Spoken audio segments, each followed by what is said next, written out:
Ask yourself the damn question. Is winning the only thing to you? Sports today are not just played on the field. They're played every day, online, all over the world, by sports fans just like you. Don't you dare breathe.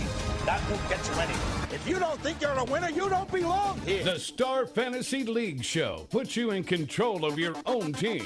Find out who to sit, who to start, how to play, and have your daily fantasy sports questions answered with your host, Jonathan Sprung, and co-host SFL CEO Zach Stanley and Nick Steblenko. The Star Fantasy League Show is on the air now. Hello and welcome to the Star Fantasy League Show here on 105.5, The Team in Rochester. I am Jonathan Sprung, your host, joined, as always, by SFL CEO, the Deucey Moose himself, Zach Stanley. I'm tempted to sing the Bye Bye Landon Donovan song. Oh, you got to start off the show on that kind of sour note. How could they do that? We have the worst group as it is. We're going to get brutalized. He's our leading scorer. For some reason, I think you're talking about a sport, but I'm not sure which. Is USA. USA. Is this a cricket reference? Teddy Bear 2, Nick Steblenko. Do you understand what he's talking about? Who's Donovan? Is there a Landon Donovan bye-bye song? I was going to make it up. I'm curious. I would like to hear what you had on your mind. You know I have a great capability to make up songs on the go. That's what I'm saying. Hold Let's on. A great capability, or you just have a capability of doing it? Landon. I was thinking you were going to go with like the Bye-Bye Birdie. You know, the Bye-Bye Or I could do Landon. Bye, Landon? No. What is going on? You're just another player on the soccer team. There we go. See? Perfect. Thank you. It's coming together. That works. You know what the funny thing is? I wasn't going to bring that up at all in John Allen's mailbag. We didn't get any questions about it. But I'm glad you brought it up at the top of the show because, come on, like that's your heart of the team. You really think the 18th member of the roster is going to be better than Landon Donovan, who wasn't even going to play? 23 guys on the roster. Okay, and he 23. got left off. That's stupid. He could have just been there for support. That's what I'm saying. Put him on the roster. Put him as an assistant coach or something. All right, I have a question for you. Do you? When was the last time that the United States had a legitimate shot at the World Cup championship? 1843. Never. They've never had a shot at it. But they have never. They made it to the semifinals once. But they routinely make it through the group stage. Routinely, and probably. Okay, well, not this time. This is going to be a brutal group stage. I'm just saying, I'm up for anything when your team can't produce. Ooh, you're up for anything. You have to be. Come on. I mean, I love Landon Donovan, and you got to love what he's done for U.S. soccer, but they can't win. They can't win. They need to do something to win. So unless it fails miserably, which they probably were going to fail miserably anyways. We'll see how it plays out, but I'm ready to criticize. Yes, you are ready. And if it doesn't work out, guess what? 4 years from now, the next World Cup, we're not going to get to talk about it because Donovan will be 48 years old. Right, and 74. it's a few weeks ahead, so I could just say that I called it if they end up doing well. And if they end up doing poorly, you called it anyways. Doesn't matter. Go all USA. Right. I'm glad we got the soccer talk out of the way because we're talking fantasy all day on the Star Fantasy League Show. Oh, fancy that. It's called the Star Fantasy League Show. That's what we do. We talk fantasy sports all day, except, John's mailbag. The mailbag is when we mix it up. Yeah, we like to mix it up. But if you want to send in fantasy questions, we can answer them either in the mailbag or during our fantasy segments. That is true. On the air, if you want to send us some tweets at SFL Show. That is true. We will answer them in commercial break, or we'll answer them on the air. It really doesn't matter. We do both. Zach tweets while the show's going on. Or we can answer them over the weekend when we're not on the air. That is also true. We're here to help you. We do have an action-packed show today. We're starting off with the MLB accountability and lineup breakdown for Friday on StarFantasyLeagues.com. We've also got John Allen's mailbag, and we're wrapping the show up with an MLB Saturday breakdown. Not too many games. We're going to break them down one by one and give you our value plays and everything else. Quite a boisterous weekend that we're looking forward to here. Memorial Day weekend and all. Yep, it's a big one. Aren't you going to be in New Hampshire? Yeah, boisterously celebrating. Lovely. All right, we got to get to we do accountability here on the Star Fantasy League Show. That's where we recap yesterday's value picks and actually see how they did. Unlike most companies who talk about fantasy, they tell you their picks and they never talk about them again. So we're actually going to tell you how we did and let you know how it works. So, you know what? Let's start with Nick. See how you did. My pitcher yesterday was Lance Lynn, and I would say he had a solid start. He wasn't top-notch material because Chris Sale came in. Chris Sale destroyed, but let's be honest. He spent a lot of money. It was his first start in a while. Yeah, it was a risk, and it ended up just happening to work out because he only pitched 6 innings. And killed. Yeah, he had 10 Ks. Killed. Yeah. I had Zach Greinke, not very good, and especially for the price, extremely disappointing. See, that, it was a letdown. For once, I faded the top guy, and it actually worked out for me. But I still had a terrible day. I thought this was like the day to choose the top. I mean, even though you had Lynn, you also thought Greinke was a great play. Yeah, I was curious. How did that work out for you when you lost to me? Well, okay, it's 2-1 now, but my pitchers were actually the big part of my team. They all got around 6 points. I had Elias, I believe I had Lindslin as well, and then I had a third pitcher. You got to be ready, though, because if we get into 4 to 5 ahead range, this is, baseball it's a blowout. Goes on for so long, you could separate yourself. That's true. That might be true. All right, who'd you have for your batters, guys? Well, I changed from Mark Teixeira after we found out that Sale was starting. And, I want to be pardoned. I want to be pardoned for my pick. You can't be pardoned. I had to come up with a pick on the fly. You can't be pardoned entirely. And I picked Yadier Molina, and he got 0. Well, I'm largely saying this because my pick ended up being a total dud. What'd you have? Mine did I too. had David Ortiz. And how many did you get? He was 0 for 4. Okay, and guess what? We had a bagel for the Star Fantasy League show hitters. I had Solarte. I didn't change my pick when Sale came out. We all got 0. Yep. It happens. Sometimes it horrible. happens. Let's just move the picks that we had until today. You know what? Actually, let's talk about that because I want to get into my lineup, and I think it's time for MLB lineup breakdown. Let's do this. Time for your Star Fantasy League's MLB Fantasy Lineup Breakdown. You heard the man in the cage. We are breaking down our lineups for Friday on StarFantasyLeagues.com, and I'm taking the reins. I'm down 2-1 right now, but I think I got a formula for a big win. Nick's been throwing peanuts at the man in the cage. Yeah, that's depressing. And he's been cracking the shells over him. Please don't do that. It. All right, so we had 2 interesting things happen between yesterday's show and today. One of the pitchers, I think it was R.A. Dickey, right? Yep, R.A. Dickey was scratched, and Brad Peacock was also scratched, but I didn't like any of the hitters in either of those. Not entirely scratched. He was moved to the next day. Excuse me, He got pushed back. But that's because it's good because if you can, then you can utilize those same strategies for Dickey tomorrow. Well, unfortunately, the guy that they're calling up for Peacock is a lefty, which just doesn't do anything for the stack of left-handed hitters that are in the Mariners lineup. No, but here, listen to this. Liam Hendricks, in his career, I think he's pitched 3 seasons, pitched them all in Minnesota. Man, he's bad. 6.06 ERA, almost 2 home runs per 9 innings over 3 seasons. That is really, really, really bad. Does that mean you have a athletic stack That alert? means I put in an athletic stack. You are correct. I couldn't get all the expensive guys I wanted. I picked some value, some interesting guys, but I think that entire lineup's just going to go kind of crazy today. I'm curious to know who you have. I have Derek Norris. I wanted to put in John Jay, so apparently he's injured. Can't get him in there. That's sad. Really? Yeah, Jaso's out today. Jason. Lineup just released. Yep, just told us Jaso's not playing. Okay. So I have Derek Norris in there at catcher. I don't think that's going to be too bad. He's sort of inexpensive at catcher. I figure it wasn't the worst. I'm literally basing this off the fact that I think that Oakland's going to score about 7 or 8 runs today. All right. Another guy I got in for Oakland is your boy, Nicky Punto. Nick Punto, really? Yep. I think I wanted to get... You went low on that then. Who else 30. do you have? Who rattled the other 2 off? I got... Hold on. Where's my third one? I have Yoenis Cespedes. Okay. And Jed Lowry. Jed Lowry's Lowry's in the 2 spot. Lowry I like too. I'm really curious. Why didn't you put in Brandon Moss? I wanted to. I could not figure out a way to get him because I liked 2 other guys. Brandon Moss he's the cleanup hitter. He's the guy I would target big time. He got up to 10. Yeah, but you can find a way to fit him in if you have Nick Punto. Punto's like 3,500. That is very true, but honestly, I tried. Maybe he's got a couple pitching monsters. Well, we know who one of my pitching monsters is because, let's be honest, everybody and their mother has them. I'm not fading him. We're talking about King Felix. I mean, we'll get to him in a second. But I do not have him. But Clayton Kershaw's $2,000 cheaper. Yep. How can you hate on Clayton Kershaw? Really? I don't. Oh okay, my hold God. on. I don't hate on Clayton Kershaw, but again, King Felix. Not only is he just an absolute strikeout monster, he's going against Houston, who is second or third in team strikeout percentage. Doesn't Kershaw average more strikeouts? He averages more, but I'm saying Per Houston 9. strikes out more than Philadelphia, who he's facing. All right. Well, I called a complete game for Kershaw tonight. Yeah, Okay. I mean, I until I see something that really says something is wrong with Clayton Kershaw, Everybody I'm has a rolling him bad out. start. Yeah, I'm rolling him out. Okay, He's hold way on. too cheap to pass on. I'm not saying he's going to get lit up or anything. I'm just saying I preferred to go the high-low route. That's just what it happened to be. All right. Let me go through the rest of my batters real quick. We talked about my other team of interest is obviously the New York Yankees. We talked about Noeste the other day.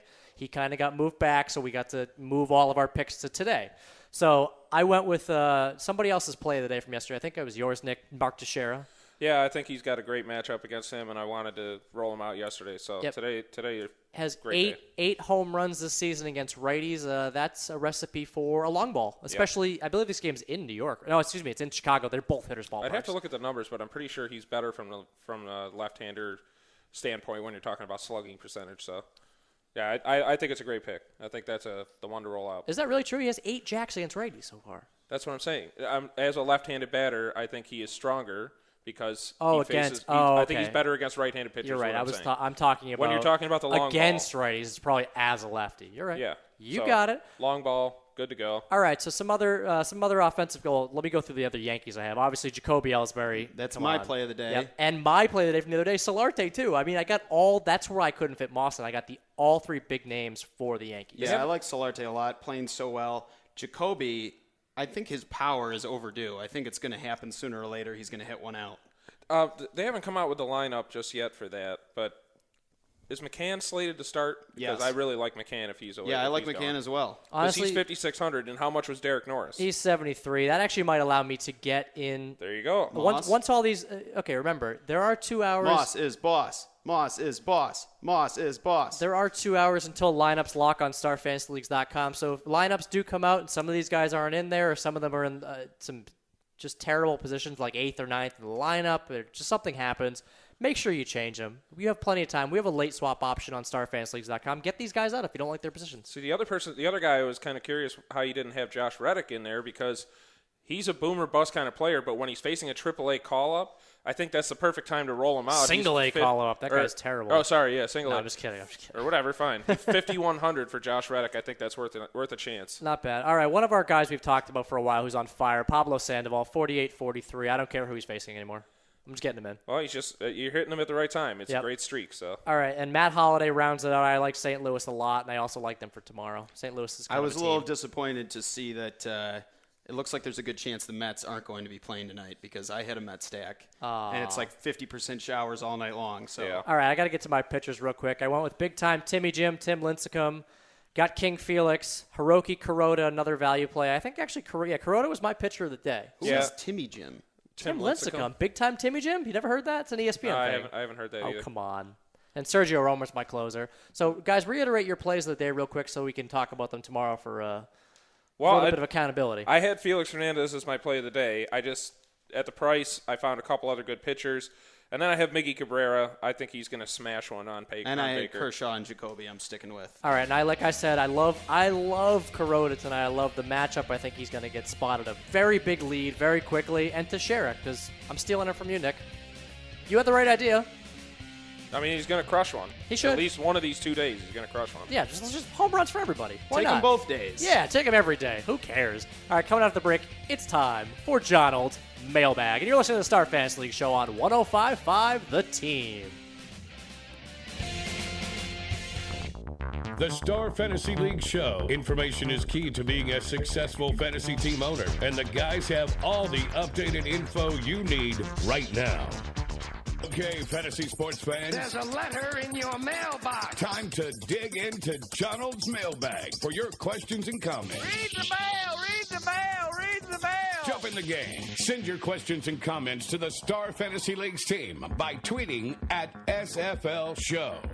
That is right. Tweet us at SFL Show if you want to be part of the SFL Show. It's my favorite time of the day.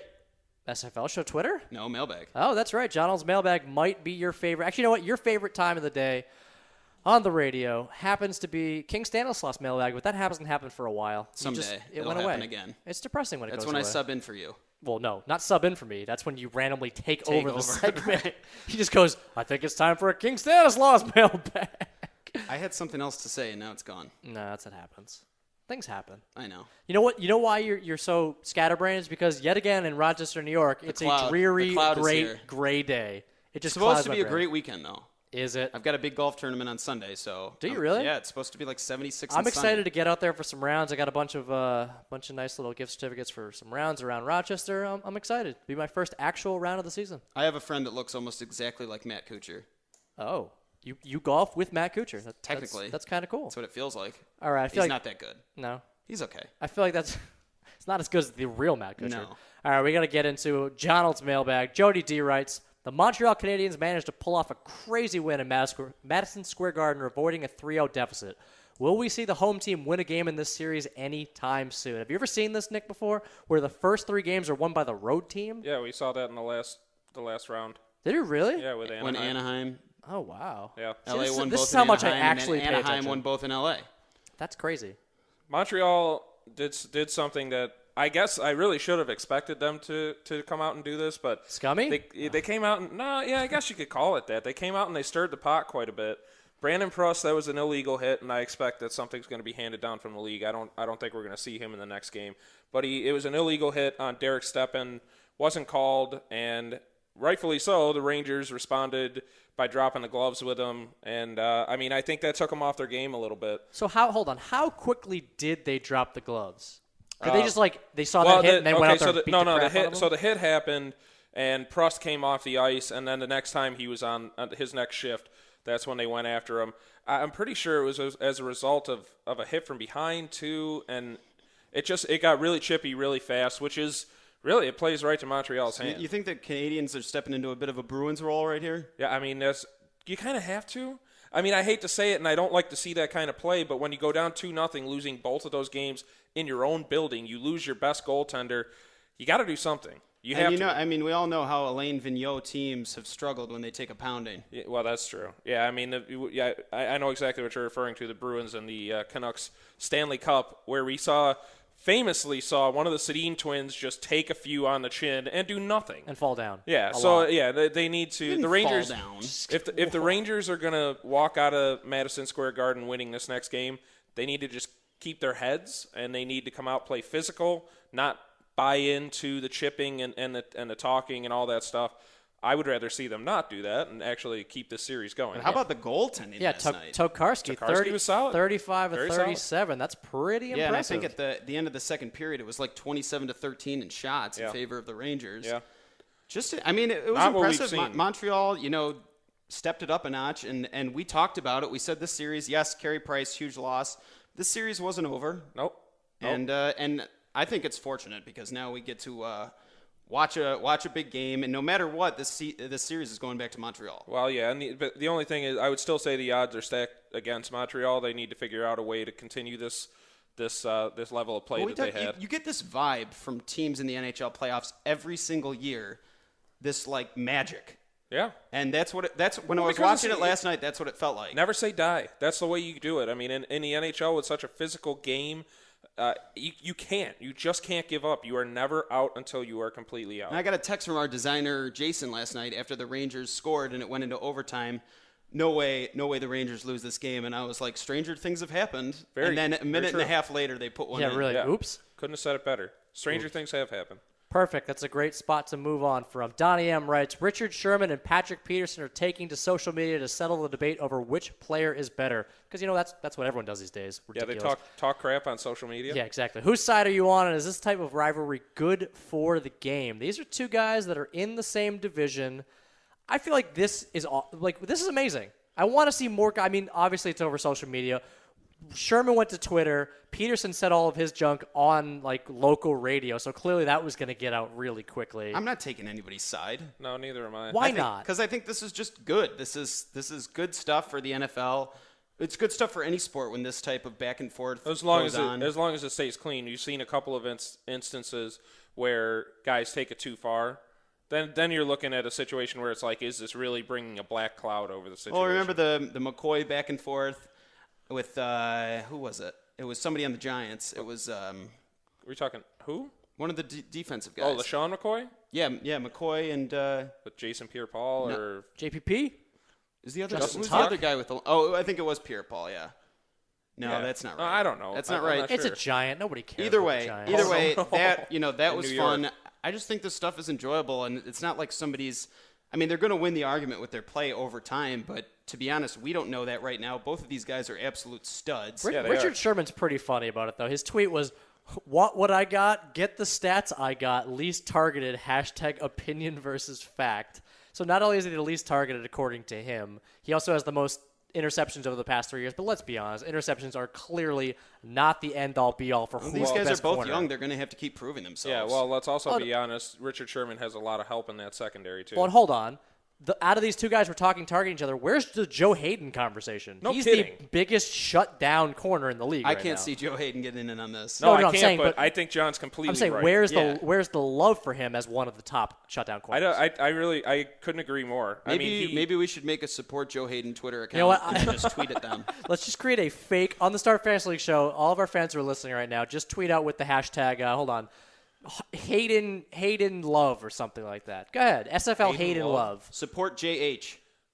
No, but nobody's gonna know who the heck JH is. Support Joe Hayden. Look at what he has to go up against every year. He gets AJ Green twice. He gets Antonio Torrey Smith. Brown. He gets Antonio Brown. I think he gets the biggest slew of number one wide receivers. And you know what's like more ace impressive? wide receivers. He gets Josh Gordon in practice. Yeah. Hayden and Peterson are both defining players on those defenses. Richard Sherman gets a lot of wiggle room to be able to do what he wants out there. I think he does a lot more with his mouth too. All right, take a lot of one-on-one. I sincerely hope this rivalry continues. I love that they're in the same division. They get to go up against each other twice a year. I hope this continues. I want to hear more about. I hope we talk about this more in the future because they're, like we said, they're great young corners. They're going to be in this league for a long time. And if St. Louis's draft picks work out, Arizona's moving up a little bit. It's going to be a good. Yeah, it's going to be a good division, especially a division we were talking so much trash about a few years ago. 3 years ago. Right? Exactly. That was weird. All right, moving on. Eddie C. writes, Minnesota was just awarded the 2018 Super Bowl, edging out both New Orleans and Indy. Is there any reason the Super Bowl shouldn't be held on rotation in a select number of warm climate cities? Let's be honest, Rochester. I just can't understand why this thing is in Buffalo. I mean, come on, why not? Isn't in Buffalo? That would be the worst choice. I've seen so many ever. Facebook messages and tweets out there rooting for a dome in the city, in downtown, so that we could get a Super Bowl. Basically, again, nobody wants to go there for a Super Bowl. Everybody wants to go to the outdoor games in Buffalo. It's so much fun. Okay, Minnesota. Cold, let's be rainy, honest. wet, snowy. Yeah, if you had a choice, to spend a Sunday. If you had a choice of one place to go, just off the top of your head, where you'd love to see a Super Bowl, where would it be? Go. Jerry's World, San Francisco. Okay, mine would be New Orleans because I went there for a giant party weekend and it's perfect. The dome is amazing. Everything's within walking distance. Parties all the time. You don't have to take cabs anywhere. It's just a great setup. Everything's already there for you. Having lived in San Francisco, that city knows how to throw a party. It's just a matter of time for Dallas. They moved their stadium further out. Well, though. yeah, they're almost down to San Jose now. Yeah, so. I don't think that's smart. No, they're still going to they're getting a Super Bowl. They're getting a Super Bowl in 2017, I believe, or 2016, one of those. They're opening the stadium and immediately getting a Super Bowl. But you got to imagine that city's going to be rocking that whole week. Yeah, it shouldn't. It is. Party. You don't mean Minnesota. You mean San Francisco. Minnesota, I could. I can't see that. I mean, what kind of activities would you do in Minnesota? Go ice fishing? Chase a couple of yak around? Hey, Indy did a pretty. Moose and yak and whatnot. Indy did a pretty good job with the Super Bowl. Yeah, but I'm pretty sure Indy's a more developed. Like, where is the It's more developed? No, it really is. Like, what kind of nightlife is? Yeah, it? but that's what we're basing it off Where of is the because it's a stadium? more developed city. Where's the stadium going to go? It's a new $1 billion stadium they're putting in. Is it that front office was celebrating like they won the Super Bowl. Well, wouldn't you? You just literally increased the commerce and the business around your city tenfold. Yeah, the locations just keep getting bigger and bigger. You get a full week. Yeah, it's huge for them. 2 weeks almost. I mean, I really think Buffalo is ideal. Oh, God. All right, we have to get to our last question of Jonathan's or mailbag. Rochester, I mean. Oh, get out of here. You know what? Syracuse deserves one Why of the not? Carrier We could have it at Dome. St. John Fisher. Oh, God. Oh, my Lord. That's like 2 feet from my house. Sure, I can watch it over my roof. All right, Brad R. writes, the Cleveland Cavaliers reached out to Florida Gators head coach Billy Donovan about their head coaching vacancy. He obviously turned it down immediately. Is the Cleveland job more intriguing now that they own the top pick in the draft yet again? I think that depends on Dan Gilbert. I don't think that there has. Why does it depend on him? Because he's a crazy person. Yeah, no. I was going to say, I think that it's ridiculous. That job is you don't want that job because of Dan Gilbert. No, that's what Zach's saying. My argument. It's exactly what he's saying. I thought you meant like on the future, what he does in the future. Well, it's like you wanted to be the Knicks coach, but you didn't want to be the Knicks coach because of James Dolan. Now you don't want to be the Knicks coach because Phil Jackson is literally controlling everything. It's just about how much wiggle room the new coach is going to be able to get in terms of helping to run that organization. And based on what's gone on, I mean, that draft pick last year was one of the worst that I've ever seen. Yeah, I mean, I just don't think that's a desirable job at all because Cleveland, A, is not the most desirable city to live in. Sorry, Cleveland. Yeah. And B, their history with sports teams is just abysmal. The only chance they ever really had at stardom was when LeBron James was there. That was the only real chance they ever had at a title in the past. Yeah, they're going to have to be very dependent on Kyrie Irving staying there, or else it's going to be. I was going to say, I mean, they do have a really interesting young core: Irving, Waiters, Thompson. I'd hate to say the word Bennett, but Bennett, I guess, is there. He's a piece. He's a number one pick. Yeah, I mean, he has to step into the role, so I guess you can always kind of say, well, terrible there's a number one possibility. pick. Beyond terrible. Although based on last year, he has the potential. Who that they could have picked in the top? Oh, I guess Oladipo, but he doesn't fit their system really. What system? I mean, change your system. I you guess guys that's stink. True. So Oladipo. I mean, they got Deion Waiters, so I guess you can't really argue that. Well, Deion Waiters is coming off the bench technically, so you can Right, put Oladipo starting too. But then at the end of the year, they tried to have him start alongside Kyrie, and now they're talking about one of them being gone because they both need the ball in their hands. So they have the number one pick coming up. They get Deng and Hawes, who they traded for, coming off their books. You know they're not going to re-sign them. I think you're going to see a decent name get that job. I really do. I want a young coach to get a chance with these kids. I think like a Brad Stevens type situation where they just grow together as a group.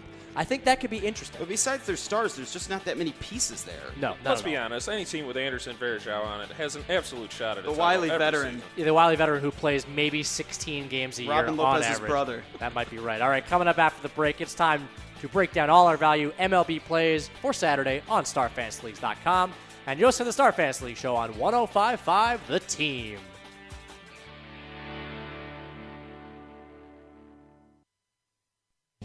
Play fantasy sports for cash prizes. Join the top daily and weekly fantasy leagues in the country at StarFantasyLeagues.com. Now, back to the Star Fantasy League show with Donald, Teddy Bear 2, and the Deucey Moose. Only on the Team.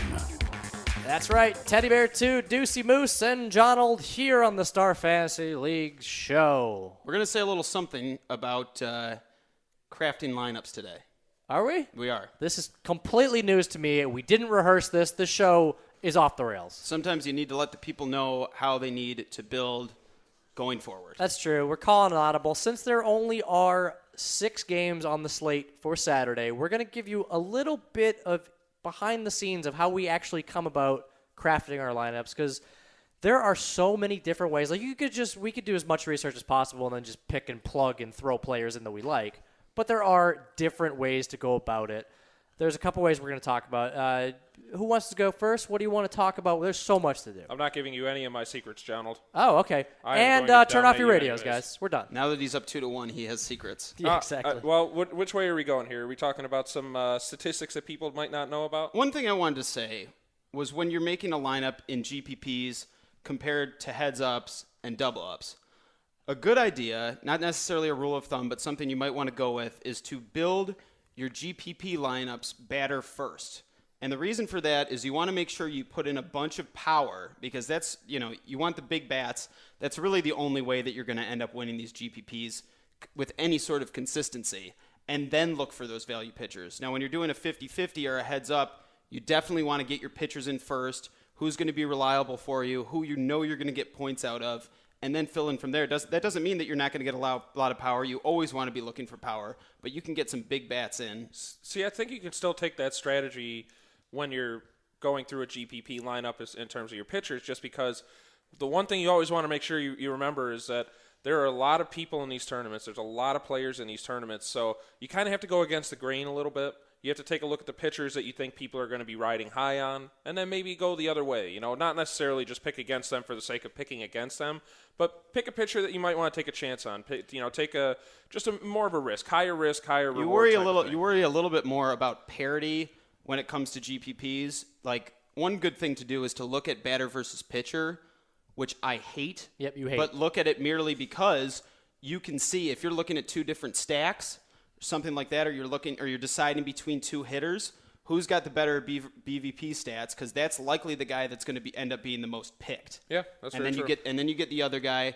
A lot of GPP lineups are won with one of the players, the top player, one of the top players of the night, being less than 10% owned. Yeah, I mean, you got to remember, you're taking a bigger chance. Your odds of winning or being the number 1 team are going to be a little bit lower. So don't be afraid to mix it up, because you're going to be one of the only guys that aren't going with the rest of the flow. You know what the funny thing is? We just gave some strategy that involved no numbers. It involved very little research, but there are so many different ways to go about strategizing for daily fantasy baseball.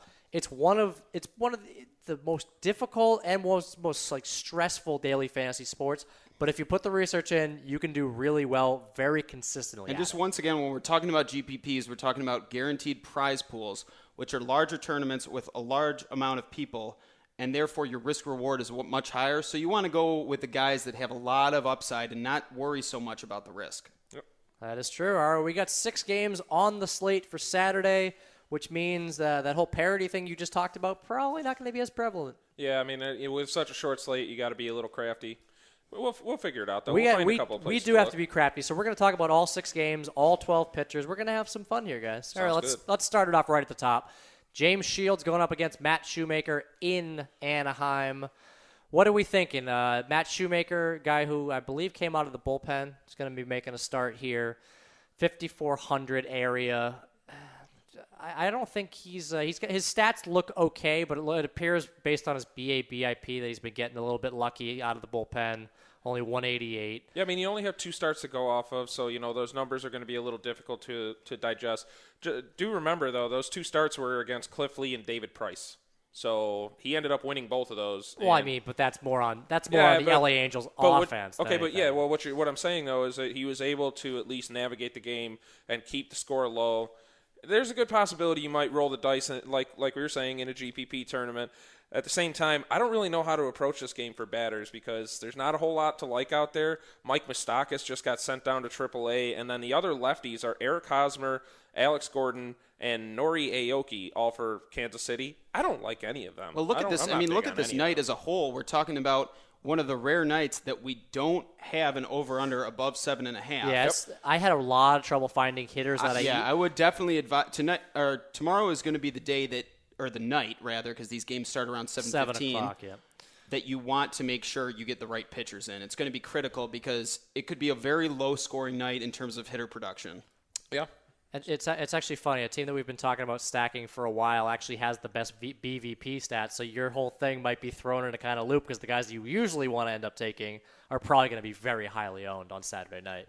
But let's get to that. So I'm assuming you guys like Shields. Shields has been he's pretty expensive is the only problem. Yeah, but he's been so solid. 4 out of the last 5 outings, he's been fantastic. One of them was against Colorado, the best offensive team in the league, and he ended up getting 1 earned run and 5 hits, striking out 8. Yep. All right, let's move to a game we have a little bit. The pitchers are almost the exact same price right now. St. Louis and Cincinnati. Jimmy Garcia, only one start so far this season. He came off the DL, right? I'm assuming he came in late. Yes. Because, he's normally a starter on this team. Kind of got smacked around, gave up 2 home runs in his first outing.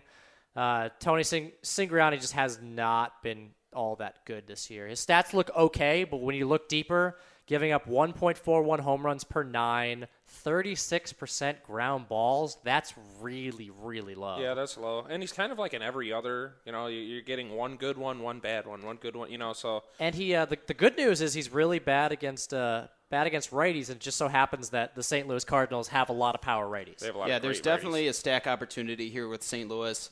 Holiday just really hasn't come around that much yet, but you know that he's due for a big game. He's got so much power. He's a multi-home run type of guy.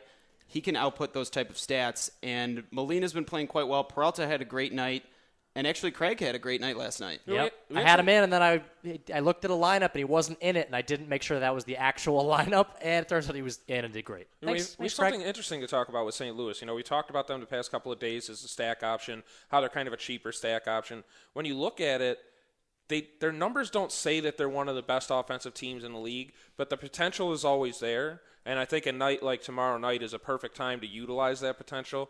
I really do think that, Molina, Holiday, Craig, all those guys really have a good chance to put one out. The Great American Ballpark is right in the mid-range there, so you don't really have that much to worry about in terms of hitter advantage or pitcher advantage. Yep. And also, I think if you're going to go for the whole kind of going outside the box, I think Garcia might be an interesting pitcher because he is around the mid-11s. So there's not a whole lot to love on Cincinnati with those guys that are injured. Especially with the injuries. And right now they're 25th against lefties, which I kind of like that number. Right. Garcia is actually a guy that has pitched miserable versus lefties, but the Cincinnati order is loaded with righties. Yeah. They don't have any other options. One name we got to keep an eye on, Devin Mesoraco. I'm butchering his name. No, Mesoraco's right. He's been phenomenal. He's like he's up to 8,700-ish. He's batting 5th tomorrow, or he's batting Saturday. 5th tonight. Or yesterday. Yeah, he's usually batting right around the heart of the lineup. Sorry. Okay, perfect. So, good guy to keep an eye on. All right, let's get to Strasburg pitching for Washington at Pittsburgh against Garrett Cole.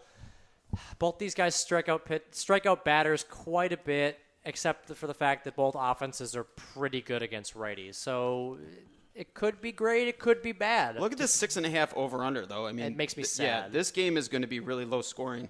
Based on the fact that the line is pretty much even, I wonder who's going to be the team that ends up getting that 3.5 points in terms of the team run total. I like Garrett Cole a lot. He's been pitching great. He's at 12,530, 3.38 xFIP, a 53% ground ball percentage. I just think he's got a lot going for him right now, the way he's pitching. Washington has a middling offense without Harper, Zimmerman, and LaRoche are all injured, so they have a middling offense. I got to ask you, I've asked you this before, though. What do you think about taking both of these guys? I know you're not going to be able to get a win out of both of them, but you can still get some pretty solid numbers. I don't have a problem with it. There's a decent chance that this game could be decided late, and anybody could end up winning this game. They're both pitching so well. On a short slate, I think you've got two reliable guys there. The line dictates that they both should pitch well, and I think so do their stats, the way that they're pitching right now. And they have two of the top 4 strikeout. And also remember that Steven Strasburg's a guy that's probably going to go 6 innings. He's not going to go much more than that, and that's why I'm saying that's a big reason this game could be decided late. Yeah. Perfect. All right, we got to get some offense. We've been talking a lot about pitching. Minnesota, San Francisco allows us to get some of that in there. Love this game. Yeah. All right. What do you like about this game? Well, Pablo, again, I mean, that's a given. He's still an excellent value pick. Yeah, he's still under 5,000 right now. And these guys have some really great numbers against Nolasco, and I think that this could be a great one. Vogelsong's worth a look, but as far as the hitters, Pagan and Hunter Pence both have pretty good and good Posey numbers. if he's playing. Yeah. You have to make sure he's having like a stomach or a ab issue, I think it was. Yeah, just keep an eye on that. Make sure that he's in the lineup. But I think these guys could light up in Nolasco. He had like a good little streak there going, but other than that, his season's been abysmal. So pick against him. Yep. I'm also on the Vogelsong bandwagon because Minnesota, one of the worst teams, strikeout percentage yet again. And AT&T Park. Yep, that definitely helps. Although these last two games also are in advantageous ballparks in Seattle and San Diego. I'm still giving Vogelsong's actually a reverse split guy. He's got a .372 WOBA back to 2013. So I'm actually looking at Dozier and Plouffe and Suzuki in that game. Are you really? I am. All right. Okay. I would say this season that didn't really show that much, but nice looking back a little bit, getting some. Well, actually, on the other side of the plate, he's fine. Yeah. But he's been at the top of these guys that are pitching tomorrow in terms of struggling. All right, so let's get to these last two games. Like I said, Houston and Seattle. This line should be like 4. These are not that good of offenses. Dallas Keuchel's been pitching pretty well. I'm assuming this line mostly comes from Brandon Moorer for Seattle. Somehow they're still at minus 105. I've got a Houston stack. Oh yeah, me too. I couldn't figure out what batters to want to put in from right Houston. And left side of the plate for Maurer, .358 and .395 WOBA dating back to last year. 12 home runs in 59 innings versus left-handed batters. So I've got Springer, Fowler, Castro, Dominguez, the whole middle of that lineup I really like. Really? I do. Wow. One name we got to keep an eye on, Altuve. Altuve's just been crushing. He has been crushing. He's having a near all-star season at second base. Beautiful. My note for this game is take a chance on some lefties ? Because you see Houston, you're just like, oh, I don't want to do that. How do we say Dallas's last name? Keuchel. It's like Kuchar. What a except season with an he's L. having right now. He's unbelievable. on fire. And look at that the ground ball percentage, 67.7. It's incredible. And All right. a 2.66 xFIP. We need to jump on this last game because you mentioned 67% ground ball. And on the other end with the Chicago-San Diego game, Travis Wood, 37% ground ball. That is a home run waiting to happen right there. But who the heck is going to capitalize for San Diego? I don't know. That lineup is just so brutal. I'm looking at the Cubs. Personally, I like the Cubs, and I like Travis Wood. Yeah, I'm a fan. I would, yeah. Just San based on Diego the and the matchup. Cubs strike out top 5 in the league for percentage-wise. I wouldn't mind. Still pitching in Petco Park. Exactly. If you want to punt this game, though, Don Roach, 4,500. Yeah, that's another punt to look at. All right, coming after the break, we're giving you all our value plays, and you're listening to the Star Fantasy League Show on 105.5 The Team. You're listening to the Star Fantasy League Show. Contact the StarFantasyLeagues.com guys via Twitter at SFL Show. Welcome back to the Star Fantasy League Show. Got talking head creepy Donald over there. I know. Sometimes I like to be talking head because, let's be honest, 98% of the sports radio stations in the country, people talk like this about sports. It's really annoying. There's a couple different things that you can Thank look you. at. Mike Steven Strasburg. I'm going to talk like this, dog. I'm going to talk like this. That's my Berman. Is it? You're Chris Berman. Whoa. If you talk badly about him, we're going to be off the air No, we in like love. 3 seconds. Whoa. Hey, Let's Berman just loves establish we love Chris Berman loves the Bills. Yeah. That's all I need. Berman loves the Bills almost as much as I love daily fantasy sports. It's close. I love it. Chris Berman is my inspiration. That's great. All right, Nick, please jump us out of this hole of Berman talk, and please get us into your value plays on StarFantasyLeagues.com for Saturday. I want a pitcher, I want a batter, I want a stack, and if you got a value play, I want that too. I want it all. All right. Sounds good. I'm going to start off. My pitcher of the day is going to be Steven Strasburg at around just a little under 15,000. I think he's going to present a lot of great value, and that game could end up being like a 1-0, 2-1 game. So I think he'll have great value. My batter of the day, I think this is probably the first and only time we're going to use this all year long, but Anthony Rizzo for Chicago for the Cubs. He's just a little over 8,000, and I think his matchup against San Diego is great. Value play is Luis Valbuena for Chicago. He's around 4,500. And then my stack is going to be the Cubs. Wow. Yeah, I like their matchup. So you're not a Don Roach fan. No, come on, he's going to get lit up. Yeah. We'll see. All right, go ahead. He's gonna get lit up. Zach's going to give you the San Diego and Don Roach stack. Okay, I have – no, I'm not. I have Garrett Cole, and the only reason that I did that above Dallas Keuchel is he's right around the 12,000 range, pitching great. Washington bats, not that solid. No, they're not. So I'll take them, or I'll take Garrett. And for my stack, I'm stacking Houston. Yeah? I Who's like the your matchup. pitcher? Who's your batter? You didn't say batter. Oh, my batter is Brian Dozier. Yeah? I know that's brutal because he's around 10,000 and he's actually leading off, but he has 11 home runs. Yeah, but I mean, we're talking about the guy that's going to have the most output. Yeah, we got a short slate. He's got a favorable matchup. Yeah. I think he's got a great chance of going yard. He's been awesome year so far for them. He's been great. And then, yes, my Houston stack against Brandon Maurer. I mean, this guy is just not good. He's not good right now. He's never really been that good. He's so bad you forgot the R in his name. It's Maurer. Maurer. Oh, I think I... Yeah, we went to school with a kid named Maurer. Joe Maurer? Todd. No. All righty. Shout out to Todd Maurer. Shout out to Todd Maurer, our high school classmate. All right, I got to get to mine. I love Travis Wood. San Diego strikes out quite a bit. They don't really have that much offense. They're 26 against lefties. I think Travis Wood could have a monster performance around 11,000. Certainly, the stars are aligned right there. So. Yes, they are. I also love Matt Holliday and the entire St. Louis Cardinals team, basically. Honestly, I like all of them, but we're going to go with Holliday as my offensive play of the day, and then Pablo is my value. Love it. And to emphasize one more time, I think getting 3 solid pitchers in there tomorrow is absolutely critical. Yeah, I mean, you can get them around the same price too. I mean, if you're going to go a little up for Keuchel or a little up for Strasburg or Shields, but you can get the other guys. It's a tough night. It's 12. Based on these over-unders. It's a difficult night, and a lot of these lines are really close too. Yep. Tough night to pick the stack. So definitely look out for those pitchers. They're going to be big. Big for you to win your lineups. Tough to find a value pitcher tomorrow too. I might actually be rolling out Shoemaker. Don Roach. Oh baby, please don't do any of that. He's at 4,500. Yes, so that's like a relief pitcher.